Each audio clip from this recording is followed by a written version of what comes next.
6h, Europe Matin, première édition présentée par Fanny Marceau. Bonjour Fanny. Bonjour Lionel, bonjour à tous. C'est la bête noire du ministre de l'Intérieur. Les rodéos urbains plus que jamais dans la ligne de mire de Gérald Darmanin. Hier en déplacement à Créteil dans le Val-de-Marne, il a assuré que la première ministre annoncerait un renfort d'effectifs de police et de gendarmerie dans les prochains jours. Et en 10 jours, 160 scooters et motos ont été saisis et 2200 contrôles menés partout en France la semaine dernière. Oui, exemple à Marseille, la cité phocéenne où un jeune homme de 19 ans a perdu la vie mardi soir. Il a heurté un poteau au guidon de sa grosse cylindrée. Sur place, les autorités redoublent de vigilance alors que les comportements des pilotes sont de plus en plus désinvoltes. Le reportage du correspondant d'Europe 1, Stéphane Burgat. Son roadster est équipé d'un pot d'échappement de compétition qui dépasse largement le seuil de décibels autorisé en ville. Mais pour ce jeune motard, la philosophie est la suivante. C'est pas mal comme route.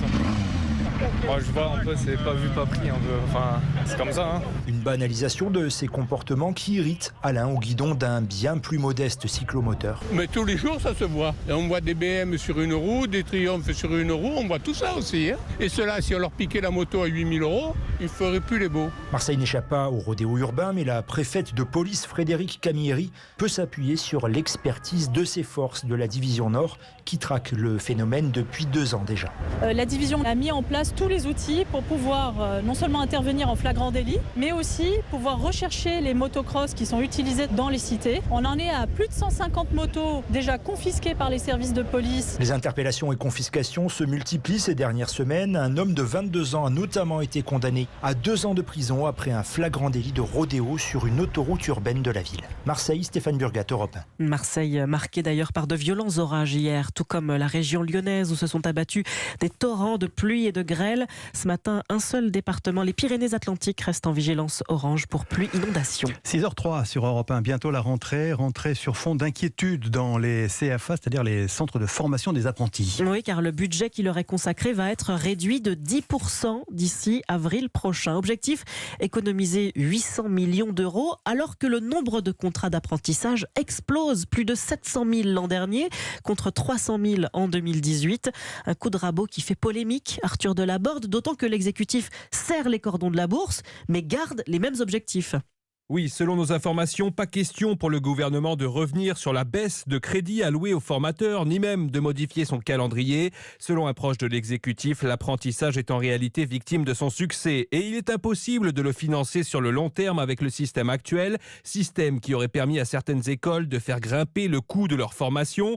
Pour autant, le serrage de vis n'est pas en contradiction avec l'objectif d'atteindre 1 million d'apprentis d'ici à la fin du quinquennat, précise un conseiller. D'ailleurs, c'est une information que nous vous dévoilons ce matin, les prévisions sont bonnes. Le gouvernement table sur une hausse de 9% des entrées en apprentissage en 2022 par rapport à 2021. Pour poursuivre la dynamique, l'exécutif a notamment décidé de maintenir au moins jusqu'à la fin de l'année les primes à l'embauche d'apprentis accordées aux entreprises. D'autres mesures seraient à l'étude et devraient être discutées notamment dans le cadre du Conseil national de la refondation. Enfin, à travers sa future réforme du lycée professionnel, le gouvernement entend favoriser les synergies entre cette voie scolaire et le monde de l'apprentissage pour que les deux soient plus complémentaires. Arthur Delaborde du service politique d'Europe 1. Alors un retour à l'école en vue, mais dans quelles conditions et surtout sous quelle température ? Avec la météo qui fait le yo-yo, les cours de récréation peuvent vite devenir un enfer. Pour anticiper le réchauffement climatique, depuis 2017, plusieurs établissements parisiens ont transformé ces espaces en ce qu'on appelle des cours oasis, plus vertes, plus agréables. Visite guidée dans le 13e arrondissement. Reportage Louise Salé. Il suffit de passer la grille et se retrouver dans la cour et tout d'un coup, on a une sensation de fraîcheur. Et je ne crois pas qu'elle soit complètement subjective. Christian Kahn est chef de circonscription en charge de l'école Jeanne d'Arc qui dispose d'une cour oasis depuis 1 an et quasiment plus de pavés. Alors l'idée a été de ramener la terre et de la végétation dans la cour. Tous les pavages ont été enlevés et réutilisés pour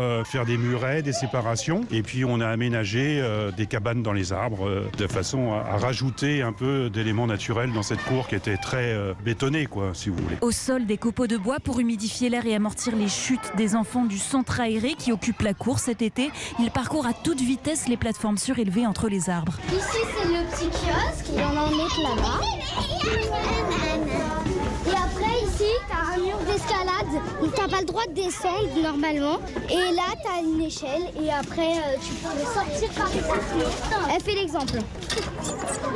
Glissade ou escalade, ces installations fournissent des zones d'ombre, mais surtout un formidable terrain de jeu au frais. Dans notre cours, il n'y a pas de jeu, il n'y a rien du tout. Il y a juste un seul panier de basket. Du coup, les cabanes, ça change. On peut s'amuser, on a un petit mur d'escalade. On joue aussi à cache-cache.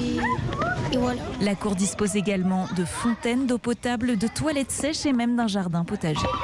Louise Salé, ces aménagements coûtent en moyenne 350 000 €. Ils devraient concerner toutes les écoles de Paris d'ici 2050. Direction Londres à présent pour le 4e jour aujourd'hui du procès de Benjamin Mendy. Oui, le champion du monde de football est accusé de 8 viols, d'une tentative de viol et d'une agression sexuelle entre 2018 et 2021.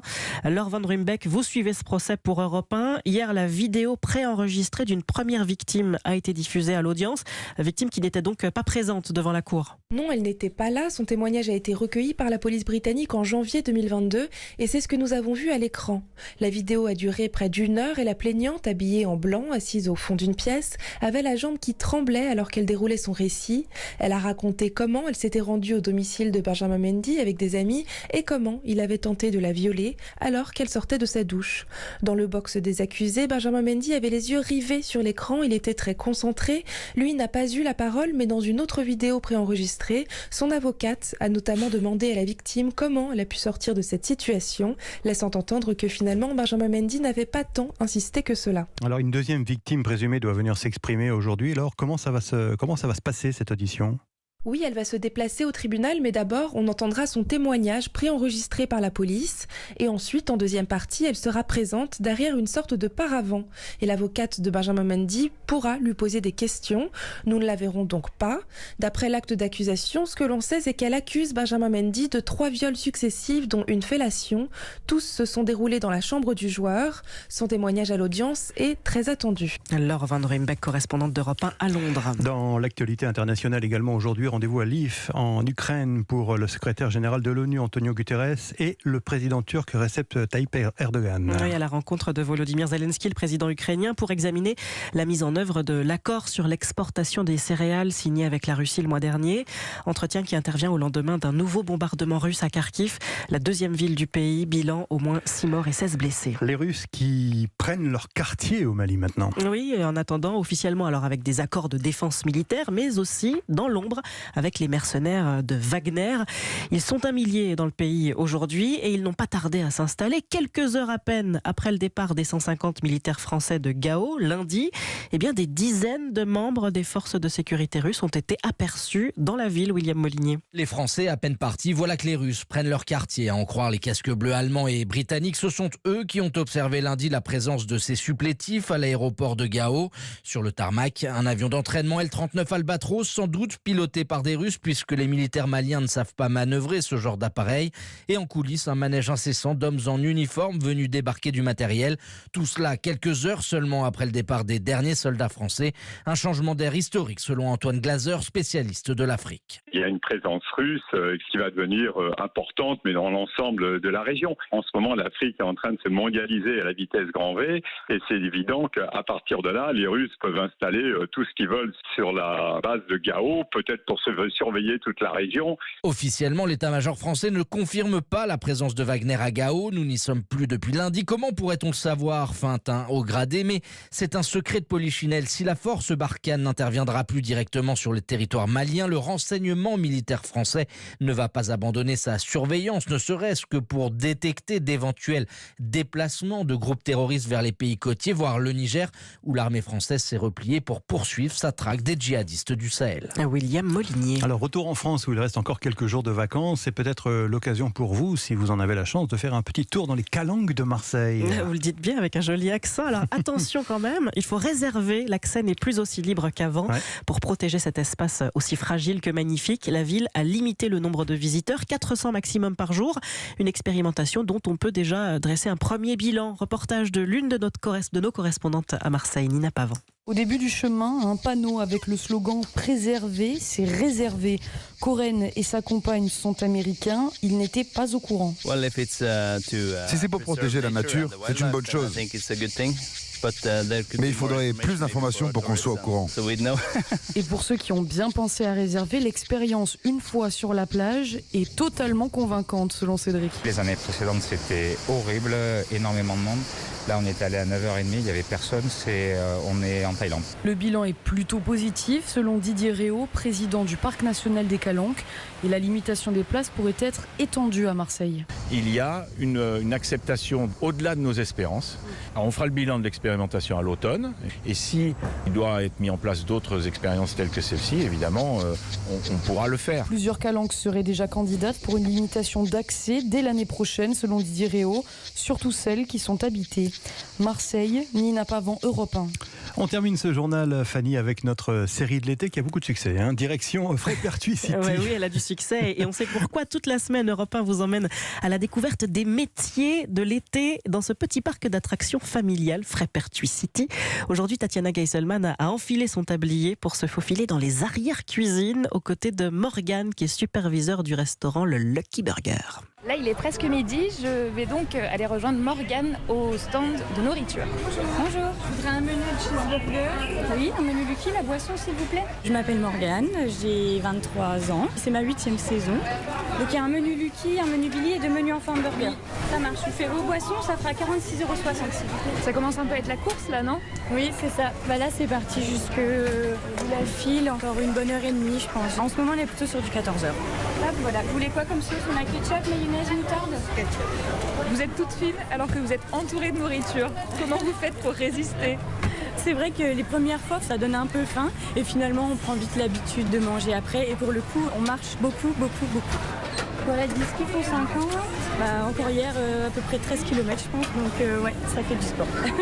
Votre ticket de caisse, vous avez le numéro de commande 104. Je vous laisse patienter un peu sur le côté. On vous appelle dès que c'est prêt. D'accord, merci. Les baskets, justement, elles sont toutes neuves, celles-là. On en use beaucoup ici. Voilà, elles sont parties jusqu'à la fin, c'est sûr. Madame, bonjour. Je vous laisse le numéro de ma caisse, s'il vous plaît. Bon, je vais vous laisser travailler tranquille, Morgane. Oui. Pour vous, c'est quoi le menu ce midi? Salade de tomates et melon. Aujourd'hui, c'est très fraîcheur. Parce qu'il fait quand même un peu chaud, c'est vrai. Bon, merci beaucoup et bon appétit. Merci à vous aussi. On est loin du burger, effectivement. On est un petit peu loin là, c'est vrai. C'est bien pour le petit-déj. C'était le journal de Fanny Marceau. À tout à l'heure, Fanny. À tout à l'heure.